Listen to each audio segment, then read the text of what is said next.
구약 성경에서 여호와의 날이 나옵니다. 총 15번 나옵니다. 그 모습들은 거의 한결같이 여호와의 날을 묘사할 때 분노의 날, 심판의 날과 같이 무섭고 두려운 날로 표현되고 있습니다. 오늘부터 마가복음을 시작합니다. 마가복음 처음에 등장하는 것이 바로 세례 요한입니다. 세례 요한은 바로 이 하나님의 날, 여호와의 날, 심판의 날을 준비하는 인물로 보내심을 받은 사람입니다. 그래서 먼저 이 여호와의 날을 구약 성경에서는 이렇게 표현되고 있습니다. 먼저 요엘서 2장 11절 말씀을 보겠습니다. 다 같이 읽습니다. 시작.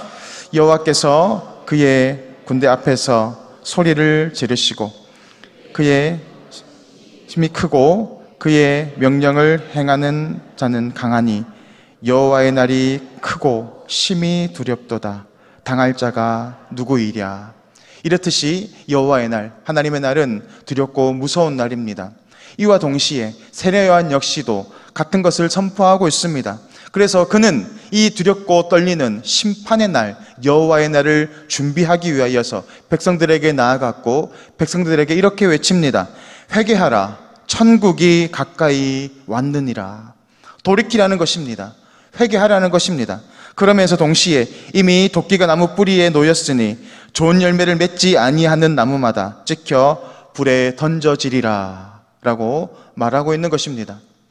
세례 요한은 바로 이 회개하라, 돌이키라 라고 말하고 선포하면서 이제 심판의 날이 다가왔으니 속히 돌이켜서 너희의 그 심판당함에서 벗어나라 라고 외치고 있는 것입니다. 이 세례는 무엇입니까? 바로 물에 빠져 죽는 것입니다. 바로 이 세례는 바로 출애굽 시기에 이스라엘 백성들이 홍해를 건넌 사건을 통하여서 우리에게 말해주고 있는 것입니다. 그래서 회개에 합당한 열매를 맺어라, 좋은 열매를 맺어라 라고 하는 것은 바로 회개하라는 것, 그것이 바로 세례입니다. 그 세례는 앞서 말한 것처럼 출애굽 시기에 홍해에 빠져 죽은 그 사건을 말합니다. 고린도전서 10장 1절에서 2절 말씀입니다. 다 같이 읽습니다. 시작. 형제들아, 나는 너희가 알지 못하기를 원하지 아니하노니 우리 조상들이 다 구름 아래에 있고 바다 가운데로 지나며 모세에게 속하여 구름과 바다에서 세례를 받고. 그러니까 하나님의 백성들은 이 홍해의 바다에 빠져 죽어야 합니다. 그리고 다시 홍해를 통하여서 건짐을 받아 약속의 땅 가나안으로 들어갑니다. 그러나 애국 군대들은 어떻게 됩니까? 똑같이 홍해를 건너지만 그들은 빠져나오지 못한 것입니다. 바로 여호와의 날, 그 심판의 날을 통하여서 회개하지 아니하고 하나님의 백성으로 인치심을 받지 못한다면 죽음으로 결국 하나님의 나라에 들어갈 수 없다는 것을 이 세례의 사건을 통하여서 보여주고 있는 것입니다. 그러므로 이 날은 매우 두렵고 무서운 심판의 날입니다. 그렇지만 하나님의 백성들에게는 이 날이 어떤 날입니까? 기쁨의 날이고 신원의 날입니다. 그래서 누가복음 2장 14절에 이렇게 표현되어 있습니다. 지극히 높은 곳에서는 하나님께 영광이요 땅에서는 하나님이 기뻐하신 사람들 중에 평화로다 하니라. 아멘.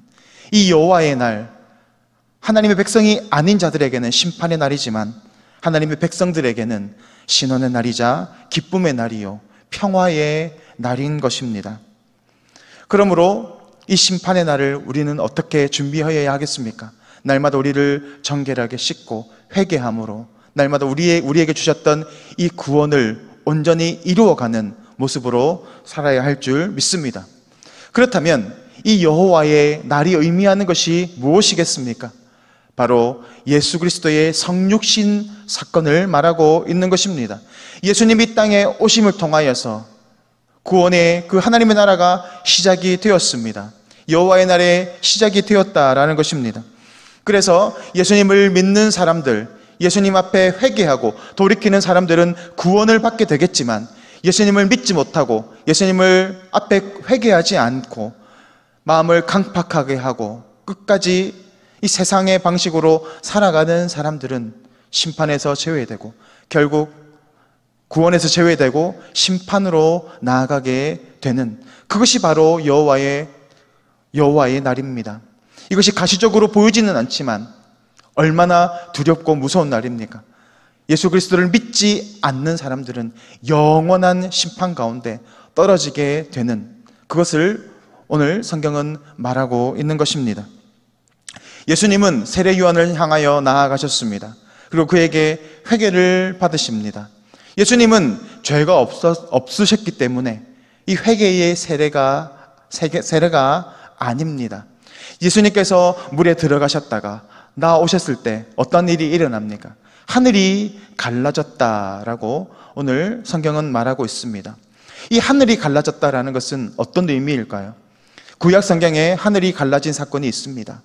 바로 노아의 시대에 윗궁창의 물이, 하늘이 갈라지며 윗궁창의 물이 떨어지기 시작하면서 온 사람들을 다 심판하는 사건을 보여주는 것입니다. 그러나 하나님은 더 이상 물로는 심판하지 않겠다라고 하시면서 무지개를 통하여서 언약을 맺으셨습니다. 그러나 이제는 심판이 없는 것이 아니라 물로 심판하지 않는다는 것이고, 이제는 불심판이 임하게 될 것입니다. 오늘 예수님께서 세례를 받으시고 올라오실 때 하늘이 열리면서 무엇이 내려옵니까? 바로 성령이 임재하십니다. 이제는 성령께서 성령의 심판을 받게 될 것이다 라는 것을 보여줍니다. 그렇게 성령이 비둘기와 같은 모습으로 내려옵니다. 마치 노아의 방주에서 비둘기를 보냈던 그 모습과 비슷하지 않습니까? 이제는 성령의 시대입니다. 성령의 도우심을 통하여서 우리는 구원의 길로 나아갈 수 있습니다. 성령의 도우심을 받지 못하고 성령의 인치심을 받지 못한다면 우리는 구원에서 제외되는 심판을 받게 될 것입니다. 그렇지만 이 자리에 나오신 모든 성도님들은 성령의 인치심을 받은 하나님의 백성인 줄 믿습니다. 그러므로 오늘도 우리가 구하여야 할 것은 성령의 도우심을 통하여서 우리에게 주셨던 이 구원의 은혜를 끝까지 지켜나가고 끝까지 하나님의 그 나라에 가는 그날까지 성령의 도우심 안에 성령과 동행하는 삶을 살아야 할 줄 믿습니다. 오늘 예수님께서는 세례를 받으신 후에 성령에 이끌려서 광야에 시험을 받으러 가십니다. 그런데 다른 복음서와는 다르게 오늘 이 마가복음에서는 이 시험에 대한 부분이 매우 작습니다. 그리고 이 시험을 받은 후에 바로 무엇을 하십니까? 하나님 나라를 선포하고 있습니다.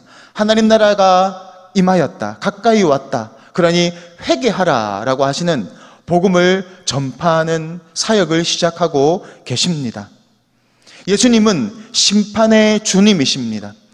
예수님께서 심판의 열쇠를 가지시고 우리를 심판하실 것입니다. 그렇지만 예수님의 그 사역의 중심은 어디에 있습니까? 이 땅에 오셔서 그 죄인들을 바라보시면서 심판의 자리로 나아가는 것이 아니라 바로 회개하라, 돌이키라 라고 하시는 바로 이 은혜의 사역을 감당하고 있습니다. 그것은 예수님의 그 마음의 중심이, 사역의 중심이 어디에 있다는 것을 보여줄까요? 심판에 있는 것입니까? 구원에 있는 것입니까? 예수님은 심판주의이시기도 하시지만 구원자이십니다. 오늘 예수님이 이 땅에 오신 것은 우리를 구원하시기 위하여 그렇습니다. 그러므로 오늘도 죄에서 또 그 심판의 자리에서 속히 돌이켜서 하나님의 그 은혜의 자리로 나오라고 우리에게 동일하게 말씀하시는 줄 믿습니다. 예수님의 그 마음의 중심이 어디에 있습니까? 바로 우리의 구원에 있습니다. 이 성경의 모든 사건들이 우리의 구원과 연결되어 있음을 바라보게 됩니다. 오늘도 이 구원의 은혜를 누리시며 구원의 은혜 가운데 살아계시는 성도님들 되시기를 축원합니다. 그래서 요한복음 3장 16절은 이것을 너무나 잘 보여주고 있습니다. 우리 다 같이 믿음으로 읽겠습니다. 하나님이 세상을 이처럼 사랑하사 독생자를 주셨으니 이는 그를 믿는 자마다 멸망하지 않고 영생을 얻게 하려 하심이라. 아멘. 오늘도 이 구원의 은혜 가운데 살아가시는 복된 성도님들 되시기를 주님의 이름으로 축복합니다. 이 시간 화면을 보시고 다 같이 기도의 제목을 읽겠습니다. 구원받은 백성의 기쁨을 회복시켜 주옵소서. 하나님의 사랑을 전하는 증인의 삶을 살게 하옵소서. 다 같이 기도하겠습니다. 지금도 살아계셔서 역사하시는 하나님 아버지, 오늘도 우리의 구원을 위하여서 성령을 보내주시고 성령의 도우심 가운데 나아가도록 오늘도 깨우쳐 주시니 감사합니다. 어떤 내 힘이 아니라 성령의 도우심 가운데, 성령의 인도함 가운데 나아가는 복된 삶을 살아갈 수 있도록 인도하여 주옵소서. 감사를 드리며 예수 그리스도 이름으로 기도드립니다. 아멘.